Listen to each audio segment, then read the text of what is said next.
کہ جو ٹک ہے اگر وہ اس وائرس کو اینیمل کو ٹرانسفر کرے، اب یہ اینیمل کے بلڈ میں بھی جا سکتی ہے، یہ اینیمل کی میٹ تک بھی لمٹ ہو سکتی ہے، اور سیم اینیمل کو اگر ہیلدی ٹک بائٹ کر کے اس سے وائرس لے لے اور وہ جا کر کس کو بائٹ کرے، ہیومنس کو، تو پھر ہمیں بھی وائرس آ سکتی ہے۔ اس کا مطلب یہ ہے کہ جو لوگ جانوروں کے ساتھ کلوز کنٹیکٹس میں آتے ہیں، جس طرح بیوپاری ٹائپ لوگ ہوتے ہیں، وہ جانوروں کا کاروبار کرتے ہیں، جانور لیتے ہیں، بیچتے ہیں، خریدتے ہیں، تو ان لوگوں میں کانگو وائرس پھیلنے کے چانسز زیادہ ہوتے ہیں۔ جو مویشی منڈیوں میں جاتے ہیں ان میں کانگو وائرس کے چانسز زیادہ ہوتے ہیں، یا وہ لوگ جو گوشت بیچنے والے جو کسائی ٹائپ لوگ ہوتے ہیں ان میں بھی کانگو وائرس کے چانسز زیادہ ہوتے ہیں۔ سو دوز پیپل، وہ لوگ جو میٹ کے ساتھ، جانوروں کے ساتھ کلوز کنٹیکٹس میں آتے ہیں، ان میں کانگو وائرس کے چانسز زیادہ ہوتے ہیں۔ اب سوال یہ ہے کہ کیسے پتہ چلے گا؟ نیکسٹ سوال پبلک کا یہ ہے،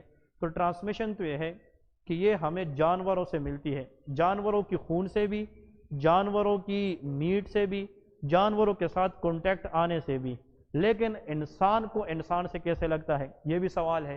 اگر ایک بندے کو کانگو وائرس انفیکشن ہو جائے تو وہ دوسرے کو، اگر اس کا خون دوسرے کے خون کے ساتھ ٹچ ہو جائے تو بلڈ کے ذریعے ہیومن ٹو ہیومن ٹرانسمیشن ہوتا ہے۔ اسی لیے کانگو وائرس کے جو لوگ جب ہاسپٹل میں آتے ہیں ان کو ہم دوسرے بندوں کے ساتھ ایک وارڈ میں ایڈمٹ نہیں کرتے، اس کو آئسولیٹ کرتے ہیں۔ جیسا کہ کورونا وائرس سنیزنگ سے، کف سے ایک سے دوسرے کو لگتی تھی نا، تو آئسولیشن اس میں ہم کرتے تھے، اسی طرح اس میں بھی ہم کرنٹین کرتے ہیں، آئسولیشن کرتے ہیں مریض کو کم از کم 7 سے 10 دن کے لیے، اور اس کو الگ رکھا جاتا ہے تاکہ اس کا جو خون ہے وہ کسی نان انفیکٹڈ بندے کے ساتھ مل نہ جائے۔ اس لیے جو لوگ ہیلتھ کیئر ورکر ہوتے ہیں، ہاسپٹلز میں کام کرتے ہیں، ہیلتھ کیئر ڈیریز کے اندر سینٹرز میں کام کرتے ہیں، ان لوگوں میں اس وائرس کی کنٹیکٹ چانسز زیادہ ہوتی ہے۔ تو اینیمل سے ہیومن میں بھی آ سکتا ہے، ہیومن سے ہیومن میں بھی جا سکتا ہے، یہ اس کی کیا ہے؟ ٹرانسمیشن ہے۔ اب سوال یہ ہے کہ بھائی یہ جو وائرس ہے ہمیں یہ کیسے پتہ چلے ہے، کیسے پتہ چلے گا کہ میٹ جو ہے یا جو جانور کی گوشت ہے وہ انفیکٹڈ ہے کہ نہیں ہے؟ یہ بھی پبلک کا ایک سوال ہے کہ میٹ کا کیسے پتہ چلتا ہے کہ وہ انفیکٹڈ ہے کہ نہیں ہے؟ تو میں یہاں پہ ایک بہت بڑا مارک لگانے جا رہا ہوں، اس کے لیے ہمارے پاس کوئی آنسر نہیں ہے۔ وی کانٹ سے کہ یہ میٹ، یہ گوشت جو ہے وہ انفیکٹڈ ہے یا نہیں ہے۔ ہاں، یہ جو کانگو وائرس ہے نا، اس کی جو ٹک ہے نا، جو کیڑا ہوتا ہے بائٹ، وہ نظر آ سکتا ہے اگر اینیمل کو آپ غور سے دیکھیں، لیکن یہ ہے کہ اس گوشت کے اندر ہم اس کا اندازہ نہیں لگا سکتے۔ اس کا بہتر حل یہ ہے کہ ان دنوں جب وبا پھیلتی ہے تو گوشت کا استعمال کم کرے، نمبر 1 پوائنٹ، سبزیاں کھائے، ہیلدی ڈائٹ پہ جائے، اور اگر گوشت کھائے بھی تو اس کو صحیح طریقے سے پکائے۔ اگر آپ اس کو کوک کریں گے تو اس میں وائرس ڈی نیچر ہو سکتا ہے، لیکن انڈر کوکڈ میٹ کے اندر پھر بھی اس کے پھیلنے کے چانسز زیادہ ہوتے ہیں۔ تو ہمیں گوشت سے تو پتہ نہیں چلتا، ہمیں گوشت سے تھوڑا گریز کرنا ہے، اور دوسری بات یہ ہے کہ ہم کیا کریں گے، گوشت کو اگر لیں گے بھی تو اس کو پراپرلی کوک کریں گے۔ اب سوال یہ ہے کہ اس وائرس کی انکیوبیشن پیریڈ کتنی ہے؟ انکیوبیشن سے مراد یہ ہے، اب میں عام لفظوں میں جو پبلک کے لیے بتا رہا ہوں، what is انکیوبیشن پیریڈ، غور سے سنیں۔ انکیوبیشن پیریڈ کا مطلب ہوتا ہے کہ جب ایک انسان میں وائرس اندر داخل ہوتا ہے، غور سے سنیں یہ بات، انسان میں کوئی جراثیم وائرس کی شکل میں اندر داخل ہو جائے، وہاں سے لے کے اس پر سمٹم آنے تک جو ٹائم پیریڈ لگتا ہے اس کا نام کیا ہوتا ہے؟ Incubation period. اب یہ ہر وائرس کا الگ ہے، لیکن بتایا جاتا ہے کہ کانگو وائرس اگر آج کسی بندے کے بلڈ میں جائے تو اس کو سمٹم لانے میں تقریباً 1 سے 4 دن لگاتا ہے۔ کتنا؟ 1 سے 4 دن۔ اس کا مطلب آج کسی نے انفیکٹڈ میٹ کھائی ہے نا، تو اس کو سمٹم آنے میں 2 سے 3-4 دن مزید لگیں گے۔ اسی طرح کہ یار میٹ کھایا، اب دیکھیں نا، میں نے بتایا نہیں تھا کہ کانگو وائرس کہاں سے ہو سکتا ہے، اب اس نے گوشت کھانے کے بعد انفیکٹ نہیں ہونا، it will take time, that will be around 4 days۔ تو یہ کانگو وائرس کی کیا ہے؟ انکیوبیشن پیریڈ ہے۔ سوال یہ ہے کہ آپ کے پاس مریض کیسے آئے گا؟ کلینکل فیچر جس کے کیا ہے؟ سب سے پہلے مریض کو فیور ہوتا ہے۔ کیا ہوتا ہے؟ فیور، بخار کا آنا۔ نمبر 2، پیچس لگنا، ڈائریا، ویری ویری امپورٹنٹ، اس میں ڈائریا ہوتا ہے۔ نمبر 3، ایبڈومینل ڈسکمفرٹنس، پیٹ کا درد اس میں شامل ہوتا ہے۔ نمبر 3، کے آنا، الٹیاں کرنا، نوزیا اینڈ وومیٹنگ اس کے اندر ہوتی ہے۔ اور سب سے important when this is very very dangerous in a very very peak condition، مطلب باڈی کے مختلف جگہوں سے خود بخود خون کا نکل آنا، ناک سے خون آنا، چھوٹے پیشاب میں خون جانا، that is called bleeding from different parts of the body، مختلف ایریا سے باڈی کے بلیڈنگ آنا، that is what's its hemorrhagic fever۔ اس لیے کہتے ہیں جس طرح ڈینگی میں خون آتا ہے کہ نہیں، اس طرح اس میں بھی خون آتا ہے۔ تو گوشت کھانے کے بعد 3 سے 4 دنوں میں کسی کو ایک دم بیٹھے بیٹھائے تیز بخار ہو جائے، پیٹ خراب ہو جائے کہ اور ساتھ الٹیاں لگ جائے اور اس کو جناب خون نکلنا شروع ہو جائے، اس بندے کو ویٹ نہیں کرنا ہے، and that person has to admit in the hospital۔ اب آپ ہاسپٹل میں جائیں گے تو پھر ہاسپٹل کے اندر جو ڈاکٹرز ہے وہ آپ کی ٹیسٹ کرائیں گے، تو لیکن اس کی انویسٹیگیشنز کیا ہے، آپ کون کون سے ٹیسٹ کریں گے تو اس سے ہمیں پتہ چلے گا کہ بھئی یہ کانگو وائرس انفیکشن ہے کہ نہیں ہے۔ تو اس کے لیے پھر لیبارٹری والے جو ڈاکٹران صاحبان ہیں، جس طرح آپ لوگ ماشاءاللہ سارے ڈاکٹرز بیٹھے ہیں تو آپ لوگوں کو بتاؤں گا، لیکن پبلک کو اس کا نہیں پتہ ہوتا کیونکہ وہ تو ہاسپٹل جائیں گے، ان کے لیے ریڈ لائٹ یہ ہے کہ گوشت کھانے کے بعد 3 سے 4 دنوں میں جو علامات بتائی ہے اس کا اچانک آنا، جو لوگ بیوپال ٹائپ لوگ ہیں ان کو 3 سے 4 دنوں میں اس طرح کی سمٹم آنا، they should not wait for the disease، they should consult with the doctor and just goes to the hospital۔ لیکن بینگ اے ڈاکٹر آپ لوگوں کو بتاتا ہوں، ہم اس میں بلڈ ٹیسٹ کرتے ہیں، ہم کانگو اینٹی باڈیز چیک کرتے ہیں، ہم ایلائزا ایک ٹیسٹ ہوتا ہے، انزائم لنکڈ امیونو ساربنٹ ایسے ایلائزا ایک ٹیسٹ ہوتا ہے، پی سی آر کا آپ لوگوں نے نام سنا ہوگا، پی سی آر کا ایک ٹیسٹ ہوتا ہے، یہ مختلف ٹیسٹ ہوتے ہیں جو ہم کس وائرس کو ڈائگنوز کرنے کے لیے کرتے ہیں، کانگو وائرس کے لیے۔ ون سے ڈائگنوز، اس کا علاج کیا ہے، ٹریٹمنٹ کیا ہے، میں یہاں پہ پھر ایک بگ نو لکھتا ہوں، that is called no specific treatment. اس سے مراد کیا ہے جناب، اس سے مراد یہ ہے کہ اس وائرس کے خلاف کوئی اسپیسیفک علاج آج تک میڈیکل فیلڈ میں موجود نہیں ہے۔ تو آپ لوگ لے کے اپنے کاپی میں نوٹ کریں، جب بھی مریض آئے کانگو وائرس انفیکشن ڈائگنوز ہونے کے بعد مریض کو دوسروں سے الگ کریں گے، اور اس کی جو ٹریٹمنٹ ہے دیٹ از لارجلی سپورٹیو۔ یہ کیا ہے، سپورٹیو تھراپی ہے۔ اس کو آئی وی فلوئڈ لگائیں گے تاکہ بندہ آپ سے ڈی ہائیڈریٹ نہ ہو جائے۔ آئی وی فلوئڈ لگانے کے بعد اگر اس کو کیا ہو رہی ہے الٹیاں، آپ اس کو الٹیوں کی ٹیبلٹس دیں گے۔ آپ لوگوں نے ڈومیل کا نام سنا ہوگا سیرپ، آپ لوگوں نے مختلف گریوینیٹ کا نام سنا ہوگا، اینٹی ایمیٹکس دیں گے۔ کیا دیں گے، اینٹی ایمیٹکس وہ دوائی ہے جس سے انسان کے اندر ہم کس چیز کی سیویریٹی کو، شدت کو کم کریں گے، الٹیوں، دیٹ از اینٹی ایمیٹکس۔ اگر اس کا ڈائریا ہے تو ہم میٹرونیڈازول فلیجل وغیرہ دیں گے، دیٹ از اینٹی ڈائریل ہے۔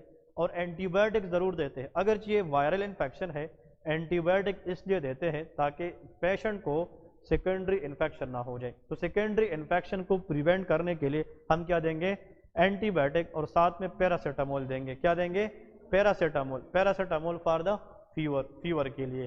اب سوال یہ ہے کہ جو پلیٹلیٹس لیول ہے وہ اگر ہم وائرس کو کنٹرول کریں گے تو انسان کی بون میرو پلیٹلیٹس بناتی رہتی ہے، وہ خود بخود ٹھیک ہو جاتے ہیں، لیکن پلیٹلیٹس ہمیشہ یاد رکھیں، جب نارمل پلیٹلیٹس کتنے ہوتے ہیں ہمارے بلڈ کے اندر، یہ 150 سے لے کے 400 لاکھ تک ایک خون کے ٹیسٹ میں، خون کے نمونے میں جو کس چیز کی بات کریں گے، پلیٹلیٹ، یہ ایسے خلیے ہے ہمارے خون کے اندر جو خون روکنے میں کام کرتے ہیں، یہ 150 سے لے کے 400 لاکھ تک ہوتے ہیں، 1.5 لاکھ سے 4 لاکھ تک ہوتے ہیں۔ تو اگر آپ لوگ ہم اس طرح کریں کہ اگر پلیٹلیٹ سے نا 1.5 to 4 لیکس ہوتے ہیں تو اس کا مطلب کیا بنا جناب، اس کا مطلب یہ بنا اگر کسی کا پلیٹلیٹ 80,000 ہے، 70,000 ہے تو کم ہے کہ زیادہ ہے، کم ہے، 1.5 لاکھ سے کم ہے تو اس کو پلیٹلیٹ نہ کریں، ٹرانسفیوز نہ کریں، it is a very difficult job. آپ اس کو جناب فروٹس کے لائیں، آپ ان کو کہو کہ ہیلدی غذا کھائیں، ٹھیک ہے، اس سے ان کا جو پلیٹلیٹس ہے وہ کافی حد تک کیا ہو سکتا ہے، وہ بڑھ سکتا ہے۔ اس لیے ہم پیشنٹ کو یہ بتاتے ہیں کہ آپ کوشش کریں کہ پلیٹلیٹ جو ہے وہ بڑھانے کے لیے، ہم پلیٹلیٹ تب دیتے ہیں جب اس کا پلیٹلیٹ 10,000 سے بھی گر جائے اور اس کو برین ہیموریج کے چانسز زیادہ ہوتے ہیں، تب ہم پیشنٹ کو کیا لگاتے ہیں، پلیٹلیٹ لگاتے ہیں۔ سو کانگو وائرس ایک زونوٹک پرابلم ہے، جانوروں سے لگنے والی ایک ڈیزیز ہے، اور اس کے اندر کوشش یہ کرنی ہے کہ ہم جتنے بھی مطلب اپنے پیشنٹ کو بتائیں گے کہ جب بھی fever, diarrhoea, headache, nausea, vomiting, they all are non specific symptom, اور ساتھ میں خون آنا شروع ہو جائے، اسپیشلی 3 سے 4 دن کے بعد after eating the meat, you have to consult the doctor. جب وہ ٹیسٹ کرے گا تو اگر وہ انفیکٹڈ نہیں ہے that will be something other problem. اگر وہ انفیکٹڈ ہے تو اس کو سپورٹیو کیئر بھی کرنا ہے اور اس کو 4 سے لے کے 10 دن تک اپنے آپ کو آئسولیٹ کرنا ہے, کیونکہ اگر اپنے آپ کو آئسولیٹ نہیں کرے گا تو پھر اس سے وہ دوسروں کو بھی انفیکٹ کر سکتے ہیں. ٹھیک ہے جی, تو یہ اس کے بارے میں 2-3 باتیں تھیں. اور آپ لوگوں کے لیے لاسٹ میں ایک بات بتا رہا ہوں کہ کچھ وائرس ایسے ہوتے ہیں جو RNA رکھتے ہیں اور کچھ وائرس DNA رکھتے ہیں. یہ اس کی جینیٹک مٹیریل ہے. جو کانگو وائرس ہے وہ RNA وائرس ہے. کیا ہے؟ RNA virus. یہ آپ لوگ کے امتحان میں آ سکتا ہے کہ کانگو وائرس جینیٹکس کے لحاظ سے کیا ہے؟ That is RNA. اس کے لیے کوئی اسپیسیفک ٹریٹمنٹ نہیں ہے, لیکن میں صرف یہاں پہ ایک چیز لکھتا ہوں دیٹ از کالڈ ریباویرین. کیا لکھتا ہوں؟ ریباویرین. ریباویرین سے مراد یہ ہے دیٹ از اینٹی وائرل. یہ ہم یرکان وغیرہ میں دے سکتے ہیں, ہیپاٹائٹس میں. ہم یہ نہیں دیں گے جب تک پیشنٹ اتنا ایل کنڈیشن میں نہ جائے, ہمارے پاس دوسرا آپشن نہ ہو. تو جب سپورٹیو ٹریٹمنٹ فیل ہو جائے تو آخر میں ایک اینٹی وائرل اگر آپ ٹرائی کر سکتے ہیں دیٹ ول بی ریباویرین. لیکن ریباویرین خود نہیں لے سکتے. You should consult the doctor before giving ریباویرین.